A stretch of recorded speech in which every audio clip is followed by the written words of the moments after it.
오늘 주신 하나님의 말씀은 마태복음 23장 23절로부터 24절까지 말씀입니다. 마태복음 23장 23절로부터 24절까지 말씀 함께 합독하겠습니다. 시작.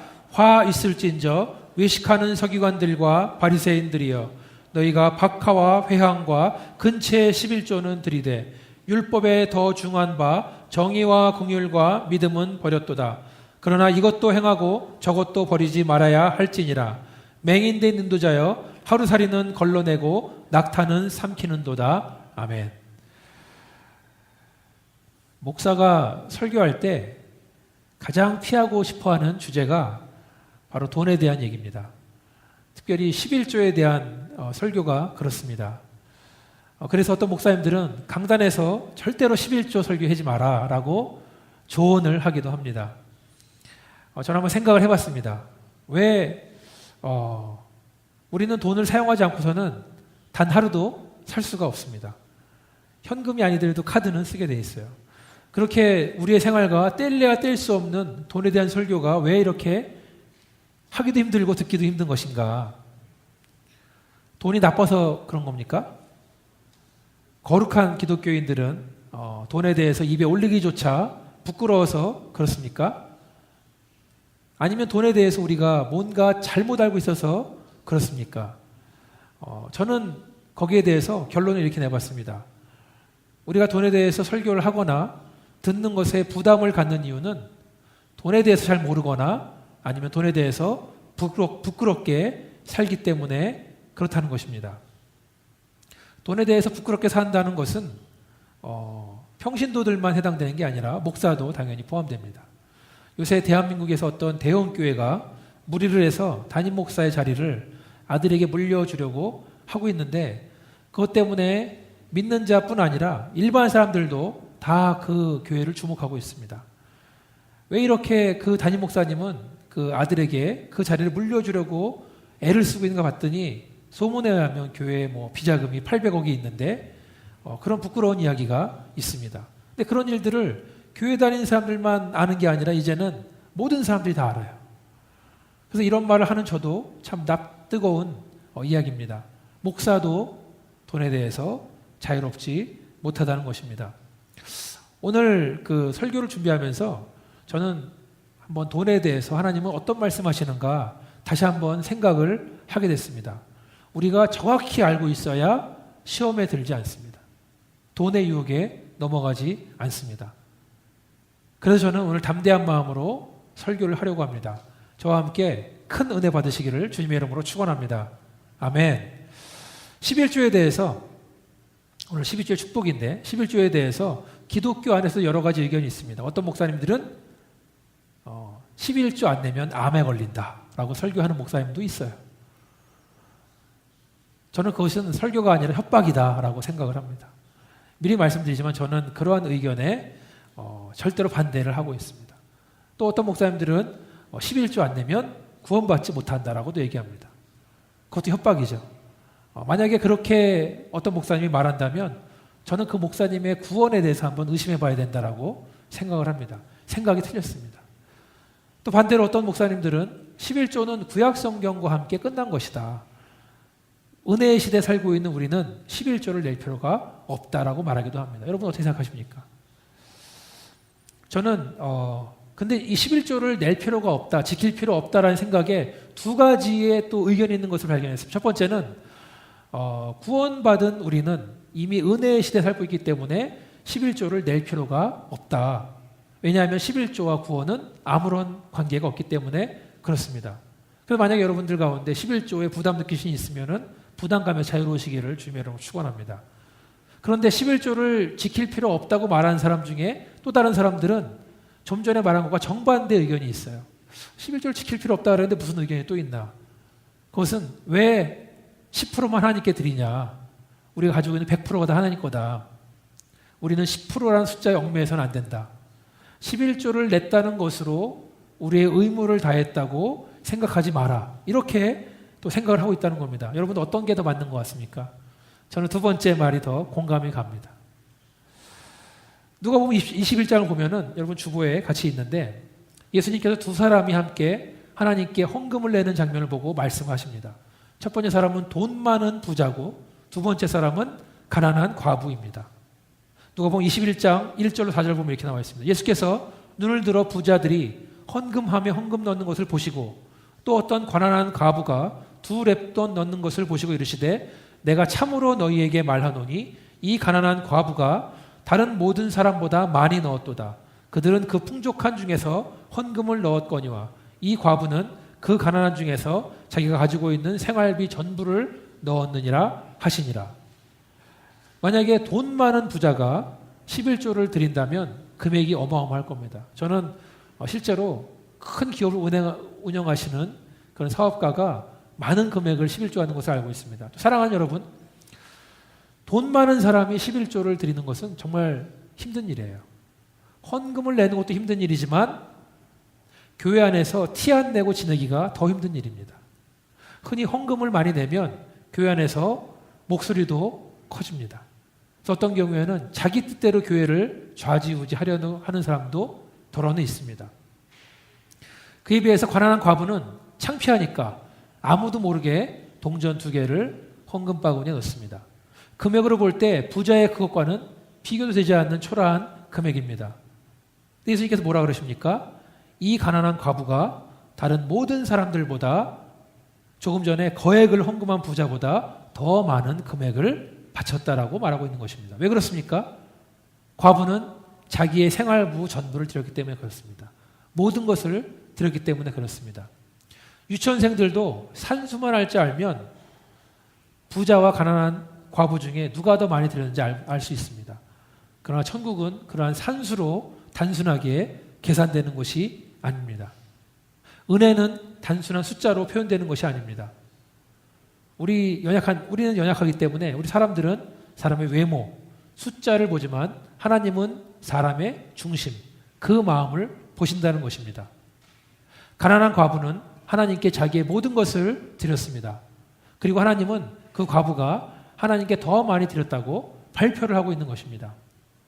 자, 그러면 11조의 성경의 근거는 무엇인가? 우리가 11조에 대해서 한번 얘기를 해보는데, 먼저 구약 성경을 보시면 민수기 18장, 여러분 주보에 또 있는 걸 보시면 여호와께서 또 아론에게 이르시되 너는 이스라엘 자손의 땅에 기업이 없겠고 그들 중에 아무 분깃도 없을 것이나 내가 이스라엘 자손 중에 내 분깃이요 내 기업이라. 내가 이스라엘의 11조를 레위 자손에게 기업으로 다 주어서 그들이 하는 일 곧 회막에서 하는 일을 감나니. 민수기 18장 20절 21절입니다. 이스라엘에 12지파가 있었는데 그 중에 레위 지파는 다른 직업을 갖지 않고 하나님을 섬기는 일을 업으로 삼았습니다. 그래서 하나님께서 내가 너희의 상속자다, 상속이다라고 말씀하시면서 나머지 11지파가 11조를 바치게 함으로써 그 금액으로 레위 지파가 살 수 있도록 했습니다. 그게 바로 하나님의 명령이었고 11조의 전통의 시작입니다. 11조를 드리는 입장에서는 쓰이는 입장은 그렇지만 11조를 드리는 입장의 축복, 그러니까 구약성경의 맨 마지막에 말라기를 보시면 11조에 대한 축복이 나와 있습니다. 여러분 한번 그거는 같이 한번 읽으면 좋을 것 같아요. 여러분들 주보에 보시면 말라기 3장 10절인데 같이 한번 읽을까요? 시작. 만군의 여호와가 이르노라 너희의 온전한 11조를 창고에 들여 나의 집에 양식이 있게 하고 그곳으로 나를 시험하여 내가 하늘문을 열고 너희에게 복을 쌓을 곳이 없도록 붙지 아니하나 보라. 네, 말라기에서는 11조 드리는 것 자체가 축복이라고 말하고 있습니다. 하나님께서 나를 한번 시험해봐라. 우리가 한번 11조를 온전히 드리면 하나님이 복을 주시는지 안 주시는지 테스트를 해보라 그러는 거예요. 딴 데서는 하나님 시험하지 말라 그랬었는데 말라기에서는 나를 시험해봐라고 말씀하고 있습니다. 우리 믿음으로 하나님께 11조를 드릴 때 은혜를 주시는가 안 주시는가, 넉넉히 주시는가, 그것도 우리가 상상도 못할 만큼 복을 쌓을 곳이 없을 정도로 부어주시는 은혜를 주신다는 말씀이에요. 이렇게 좋은 말씀, 훌륭하고 아름다운 구약성경 말라기의 약속이, 축복이 우리의 삶 가운데 있기를 주님의 이름으로 축원합니다. 억지로 하지 말라는 거죠. 감사의 마음으로 하라는 거죠. 그런데 이것이 성경에서는 축복의 비밀이다라고 말하고 있는 겁니다. 11조 얘기가 그럼 과연 신약성경에서 어떻게 하고 있는가? 오늘 본문에 있는 말씀에도 마태복음 23장 23절 24절에서도 예수님은 우리가 신약의 시대, 은혜에 대해서 시대에 살고 있지만 11조를 내지 말라고 말씀하신 게 아니에요. 11조를 바치려면 정의와 긍휼과 믿음을 가지고 해야 된다는 것입니다. 구약에서는 그냥 내 수입의 10분의 1만 바치면 되는 거였었는데 예수님께서는 그것보다 더 큰 것, 우리 마음을 요구하시는 거예요. 정의로운 마음인지, 긍휼의 마음인지, 믿음의 마음인지를 보신다는 겁니다. 또 신약성경 고린도전서 9장 13절 보시면 그것도 주보했는데요. 성전의 일을 하는 이들은 성전에서 나눈 것을 먹으며 제단에서 섬기는 이들은 제단과 함께 나누는 것을 너희가 알지 못하느냐. 이와 같이 주께서도 복음 전하는 자들이 복음으로 말미암아 살리라 명하셨느니라. 이 말씀에서도 바울은 11조를 폐하는 것이 아니라 성전에서 일하는 자와 함께 나눠야 된다고 말하고 있는 겁니다. 복음을 전하는 자들이 복음에 전념할 수 있도록 교회가 11조 통해서 돕는 것을 말합니다. 그래서 교회는 목사와 전도사와 선교사를 돕는 것이다라고 말하고 있습니다. 제 말씀을 드리자면 저는 하나님께 복음을 전하는 전도자로서 목사로서 제 인생을 드리기로 결심한 다음에 20년이 넘게 지났습니다. 큰 교회에도 있어봤고 작은 교회도 있어봤습니다. 여러분 그거 아십니까? 재정이 많은 교회나 재정이 적은 교회나 그 교회 예산에서 가장 큰 부분을 차지하고 있는 항목이 바로 목회자의 사례비입니다. 큰 교회는 목사님들이 많아서 그렇고 그렇죠? 그래서 저는 한때 고민을 했어요. 과연 교회에서 돈을 받고 일하는 것이 맞는 것인가? 왜냐하면 많은 성도들이 고생하면서 정말 정성스럽게 헌금한 돈인지 알기 때문에 내가 그걸 받는 것이 과연 맞는 것인가 생각을 해봤습니다. 저는 그 마음이 큰 교회에 있을 때나 아리조나에 있을 때나 동일하게 그렇습니다. 그런데 그런 식으로 목사와 목사 가정이 그렇게 성도의 헌금으로 살아가는 방법이 바로 하나님의 방법이라는 것을 깨달았습니다. 그래서 겸손한 마음으로 감사한 마음으로 교회에서 허락한 만큼 받기로 결심했습니다. 많이 주면 주는 대로 감사하고 적게 줘도 적게 주시는 감사하고 살고 있습니다. 하나님이 허락하시는 만큼만 가지고 살면 되는 거예요. 그리고 하나님께서 만약에 더 필요하다면 또 더 주실 줄 믿습니다. 그래서 빌립보서 4장 11절을 보니까 이렇게 나와 있습니다. 내가 궁핍함으로 말하는 것이 아니니라.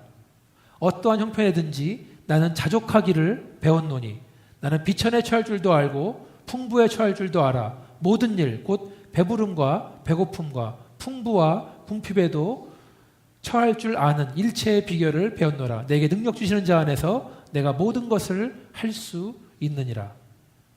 저는 빌립보서 4장 11절 13절에 있는 바울의 고백이 저에게 도전되는 말씀입니다. 동시에 여러분에게도 도전되는 말씀인 줄 믿습니다. 우리가 때로는 부유할 수 있습니다. 때로는 가난에 처할 수도 있습니다. 근데 가장 중요한 것은 스스로 만족하는 방법을 깨닫는 것이다.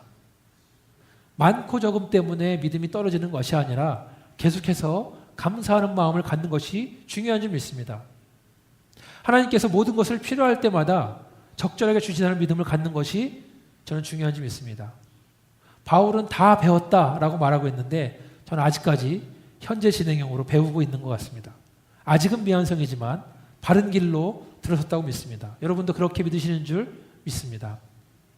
그럼 다시 오늘 본문으로 들어와서 성경에 나오는 서기관들과 바리새인들의 문제는 무엇이었는가? 예수님 먼저 그들에게 너희는 외식하는 자들이다.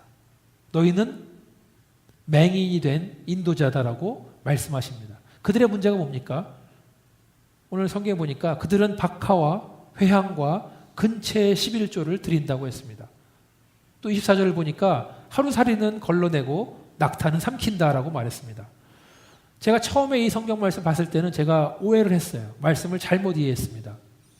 바리새인들이 박하와 회향과 근체를 11조를 드린다고 했을 때 그리고 하루살이는 걸러내고 낙타는 삼킨다고 했을 때 저는 이 박하와 회향과 근체가 아주 소중한 향신료인 줄 알고 아주 비싼 물건을 생각을 했습니다.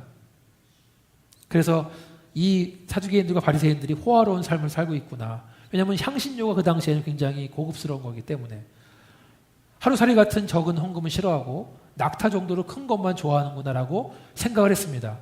그런데 제가 설교를 준비하면서 관련 책들을 보면서 제 생각이 틀렸다는 걸 발견했습니다. 그래서 우리가 겸손해야 됩니다. 오늘 본문 말씀 보면은 바리새인들은 마치 현미경으로 들여다보듯이 아주 자세하고 아주 세밀하게 11조를 계산했다는 거예요. 여기서 말하는 박하와 회항과 근채는 향신료로 쓰이지만 흔히 이스라엘 사람들은 자기 집 뒷마당에다가 텃밭에 이렇게 그 음식에 넣을 정도로만 심은 거예요. 그러니까 이 박하, 회항과 근채가 그냥 조금 이렇게 집에서 쓸 만큼만 심었다는 겁니다. 그러니까 풀 몇 포기를 안 되는 것을 심었는데 지금 11조의 엄중한 잣대를 들이대고 있다. 마치 현미경처럼 세밀하게 쳐다보고 있다고 그 작은 곳에도 11조를 내야 된다고 강조를 하고 있다는 말입니다.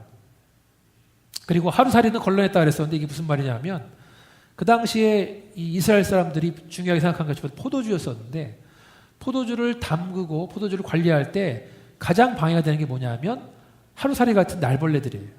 그래서 이스라엘 사람들은 채를 가지고 이 하루살이를 걸러냈습니다. 포도주에서. 그래야지 마실 때 문제가 안 생기니까. 그러니까 이 채를 가지고 아주 자세하게 이 날벌레들을 걷어내고 있다는 것을 나타내고 있는 거예요. 좋은 포도주를 만들려면 그렇게 자세히 들여다보면서 하루살이를 걸러내야 되는데 그렇게 자세하고 세밀하게 11조를 지켰지만 그들은 낙타는 삼켜버렸다는 거예요. 아주 큰 낙타는 놓쳤다는 겁니다. 하루살이가 이스라엘 백성에게 부정한 생명체였다면 낙타도 이스라엘 백성들에는 부정한 동물이었습니다. 그런데 그들은 하루살이같이 작고 사소한 것에는 모든 신경을 쓰면서 낙타같이 너무나 커서 놓치기 힘든 것은 놓쳐버렸다라고 말하고 있는 거예요. 율법으로는 완벽하고 세밀하고 그렇게 11조를 계산했던 바리새인들이 낙타를 놓쳤다는 말이 무슨 말이냐 하면 오늘 본문 23절에 보니까 이렇게 나와 있죠. 너희가 율법에 더 중한 바 정의와 긍휼과 믿음은 버렸다. 다시 말해서 하나님은 그렇게 현미경으로 보듯이 정확하게 드리는 11조보다 그들의 마음을 보신다는 거예요. 그들의 마음 속에 정의로운 마음이 있는지, 긍휼은 뭐냐 하면 다른 사람을 불쌍히 여기는 마음이 있는지, 다른 사람 돌봐주는 마음이 있는지, 그리고 믿음은 과연 그들은 하나님께 성실한 마음으로 나오고 있는지, 하나님 온전하게 믿는지를 본다는 거예요. 그런 세부적인 일에 얽매다 보니까 큰 일을 놓쳤다는 겁니다. 그 마음을 놓쳤다는 거예요. 다시 말해서 그 마음 속에 긍휼과 정의와 믿음이 없이 11조를 드려봤자 아무 의미가 없다라는 겁니다. 정의와 긍휼과 믿음이 없으면서 지금 우리는 박하와 회항과 근채와 같은 작은 풀뿌리 식물만 보고 있는 건지 하루살이 걸러내는 것만 관심을 가지고 있다가 정작 낙타를 놓치고 있는 것은 아닌지를 물어보신다는 거예요. 자, 그러면 오늘 11조에 대해서 또 돈에 대해서 우리가 얘기를 하고 있는데 그럼 하나님은 돈에 대해서 우리한테 어떤 말씀을 하고 있는지 같이 한번 보기를 원합니다. 왜 하나님은 우리한테 돈을 맡기시고 그것을 가지고 살게 했는지. 돈 자체는 여러분 깨끗하거나 더럽거나 좋거나 나쁜 게 아니에요. 돈은 아무런 중립적인 겁니다. 한번 알아보겠습니다. 첫 번째로 가장 중요한 것은 우리 아버지 하나님은 부자다라는 거예요. 아버지 하나님은 얼마나 부자냐 하면 하나님은 세상의 모든 것의 주인이십니다.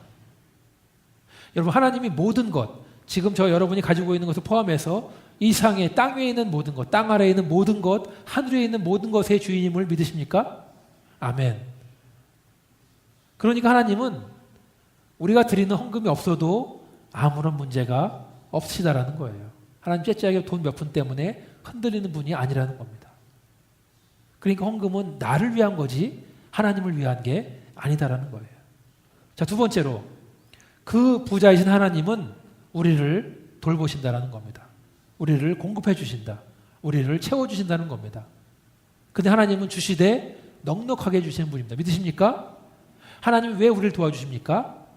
저와 여러분이 하나님의 자녀이기 때문에, 하나님의 상속자이기 때문에 하나님이 우리를 도와주십니다. 마치 아담과 하와가 에덴 동산에서 모든 것을 누리고 살았던 것처럼 하나님 우리에게 좋은 것을 주시는 분이라는 겁니다. 근데 질문이 있습니다. 하나님이 그렇게 우리의 필요를 공급하는 분이라면 왜 우리는 아침부터 저녁까지 땀을 흘리면서 365일 내내 노동을 해야 됩니까? 라고 물어볼 수 있습니다. 우리 인간이 얼굴에 땀을 흘려가면서 일을 하게 된 이유는 아담이 하나님을 향해 죄를 지었기 때문에 그렇습니다. 그래서 에덴 동산에서 쫓겨나서 밖에서 농사를 지며 살기 때문에 그렇다고 성경에 나와 있습니다. 창세기 3장을 보시면 이렇게 나와 있습니다. 아담에게 이르시되 내가 내 아내의 말을 듣고 내가 내게 먹지 말라 한 나무의 열매를 먹은즉 땅은 너로 말미암아 저주를 받고 너는 내 평생에 수고하여야 그 소산을 먹으리라. 땅이 내게 가시덤불과 엉겅퀴를 낼 것이라. 내가 먹을 것은 밭의 채소인즉 내가 흙으로 돌아갈 때까지 얼굴에 땀을 흘려야 먹을 것을 먹으리니 내가 그것을 취함을 입었음이라. 너는 흙이니 흙으로 돌아갈 것이니라 하시니라. 이 세상에 빈부격차가 생긴 것도, 이 세상에 굶진 사람이 많은 것도, 우리가 죽을 때까지 얼굴에 땀을 흘려야 먹을 것을 먹게 된 것도 모두 아담이 범죄했기 때문에 그렇습니다. 여기에 불만 있으신 분들은 이 다음에 천국에 올라가서 아담을 만나서 왜 그러냐 한번 물어보시길 바라겠습니다. 그렇지만 하나님은 우리를 먹이시고 살리시는 분인 줄 믿습니다. 어떤 사람은 예수를 잘 믿는 사람은 돈을 많이 벌면 안 된다고 말합니다. 맛있는 음식을 먹으면 안 된다고 말합니다. 좋은 집, 좋은 차를 가지면 안 된다고 말합니다. 전혀 성경적인 근거가 없는 말입니다. 하나님께서는 우리가 열심히 일해서 돈도 많이 벌기를 바라십니다. 하나님 우리가 잘 먹고 잘 사는 것을 원하십니다. 우리가 넉넉한 마음으로 넉넉하게 살기를 원하십니다. 째째하게 좋은 옷 입었다고, 맛있는 거 먹는다고, 좋은 차 탄다고 미워하시는 분이 아니라는 겁니다.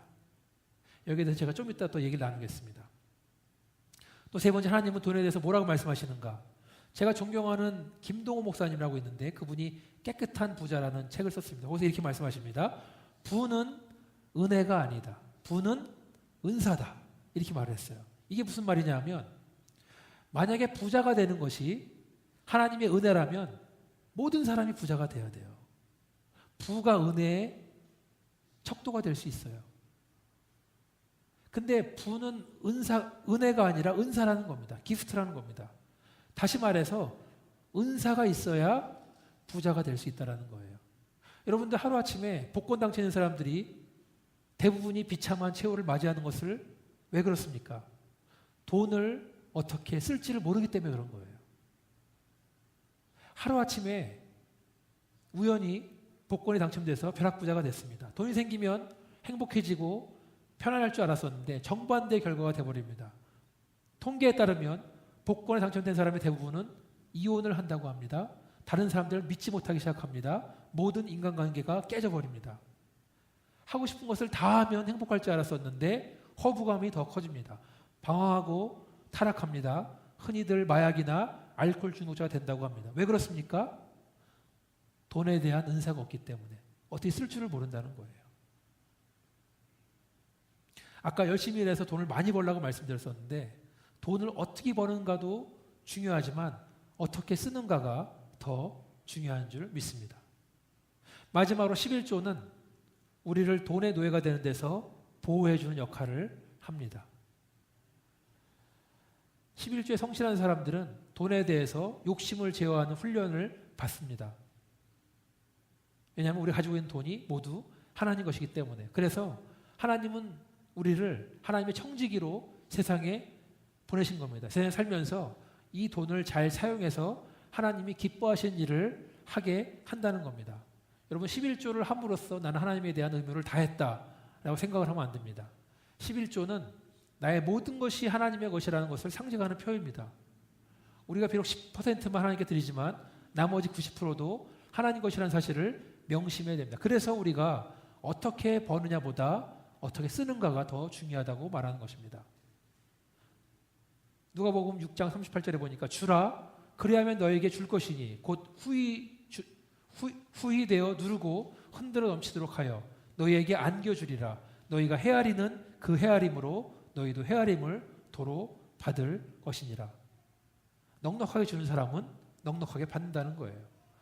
오늘 제가 11조에 대한 설교 말씀을 드리고 있지만 저는 비슷한 주제로 안식이라는 말씀을 드리기 원합니다. 하나님께서 일주일에 하루를 쉬라고 말씀하셨어요. 하나님도 6일 동안 일하시고 제7일 때는 안식을 했습니다. 십계명에도 기록되어 있습니다. 사업하는 분들, 특별히 식당 하시는 분들은 하루를 쉬는 것은 정말 큰 위험을 감수하는 것입니다. 만약에 일요일에 식당을 문을 닫으면 수입의 대부분이, 큰 부분이 줄어들기 때문입니다. 그런데 재정적인 문제 때문에만 가지고 쉬라는 말씀을 드리는 게 아니에요. 우리의 건강을 위해서도 그렇습니다. 좀 더 나은 삶을 위해서도 그렇습니다. 그리고 한번 하나님을 위해서 우리의 시간을 들이면서 삶을 사는 것도 좋은 삶이 아니겠습니까? 한때 한국에서 저녁이 있는 삶이라는 말이 정치판에서 오갔던 적이 있습니다. 저는 그 말이 참 중요하다고 생각합니다. 가족이 한데 모여서 함께 저녁도 먹지 못한다면 그 인생이 과연 행복한 인생인가? 뭘 향해 가고 있는 건가? 라는 거죠. 지금은 일할 때고 나중에 여유가 생기면 하면 된다? 라고 생각하신다면 그렇게 여유 있는 시간은 과연 언제입니까? 1년 뒤? 5년 뒤? 10년 뒤? 그러면은 애들은 다 커서 독립을 하고 이제 나이가 먹어서 별로 할 수 있는 게 없다라는 말이에요. 우리가 주중에 수요일 날 또 목요일 날 성경 공부를 합니다. 갈라디아서로 공부를 하고 있는데 저는 함께 말씀을 나누다가 한 구절이 제 마음속에 박혀서 큰 위로를 주고 있습니다. 특별히 우리가 2주 전에 노방전도를 나가서 전도를 했는데 준비를 많이 해갔는데 사람도 별로 없고 그리고 준비한 전도지와 음료수도 별로 많이 나가지 못했어요. 그래서 한편으로 실망을 했습니다. 그런데 하나님께서 이런 말씀을 저한테 위로를 주십니다. 갈라디아서 6장 7절 9절을 보니까 사람이 무엇을 심든지 그대로 거두리라. 자기 육체를 위하여 심는 자는 육체로부터 썩어질 것을 거두고 성령을 위하여 심는 자는 성령으로부터 영생을 거두리라. 우리가 선을 행하되 낙심하지 말지니 포기하지 아니하면 때가 이름에 거두리라. 자, 우리 인생은 계속해서 씨를 뿌리는 인생이라는 거예요. 뭔가 심는 인생을 살고 있다는 겁니다. 그런데 우리가 썩어지는 것, 육신을 위해서 심는다면, 언젠가는 사라질 것들을 위해서 인생을 쓰고 있다면, 우리가 걷는 것은 썩어질 걸 걷는다는 겁니다.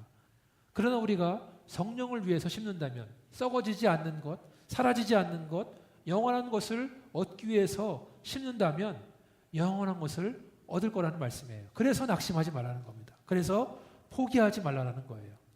성령으로 뿌린 씨앗은 언젠가는 아름다운 열매로 돌아오기 때문에 그렇습니다. 그래서 우리가 노방전도 나가서 많은 사람 만나지 못하고 전도지 많이 못 나눠준 것에 대해서 실망하지 마시길 바랍니다. 왜냐하면 우리는 육신을 위해서 씨를 심은 것이 아니라 천국을 위해서 씨를 심었기 때문에 그렇습니다. 그리고 언젠가는 그 열매가 크게 맺힐 줄 믿습니다. 인생을 살 때 여러분 없어질, 사라질, 썩어질 것을 위해서 인생을 쓰지 마시기를 바랍니다. 영원한 것을 위해서, 사라지지 않는 것을 위해서 인생을 투자하시기를 주님의 이름으로 축원합니다. 우리가 바리새인들처럼 위선자가 되거나 돈에 눈이 멀으면 축복의 말씀을 깨달을 수가 없어요. 내 손에 지금 잡고 있는 게 이렇게 중요한데 계산기 눌러가면서 정확한 11조를 내느냐 마느냐 논쟁하는 것보다 하나님은 오히려 우리의 마음, 정의로운 마음, 불쌍히 여기는 마음, 신실한 마음을 원하신다는 겁니다. 어차피 한 번 사는 인생, 하나님께서 모든 것을 맡겨보고 하나님이 우리를 돌봐주시고 책임져 주신다는 믿음을 가지고 우리가 우리의 물질만이 아니라 인생을 드리는 저 여러분 되시기를 주님의 이름으로 축원합니다. 같이 한번 기도하시겠습니다. 아버지 하나님, 우리가 이 세상을 살면서 사라질 것들, 썩어질 것들을 향해서 우리의 시간과 에너지를 낭비하는 것이 아니라 영원한 것에 우리가 씨를 심을 수 있도록 하나님 도와주셔서 아버지 하나님, 우리 가지고 있는 것 모든 것이 하나님 것인데 우리가 드리기에 넉넉한 마음으로 드릴 수 있도록 도와주시고 그렇게 드릴 때 하나님이 더 채워주신다는 그 사실을 믿고 나갈 수 있도록 하나님 도와주시기를 간절히 원합니다. 아버지 하나님, 이것도 믿음의 시험인 줄 믿사오니 우리가 하나님께 온전히 정직하게 생활할 수 있도록 역사하여 주셔서 이 모든 말씀을 예수님의 이름으로 기도하였습니다. 아멘.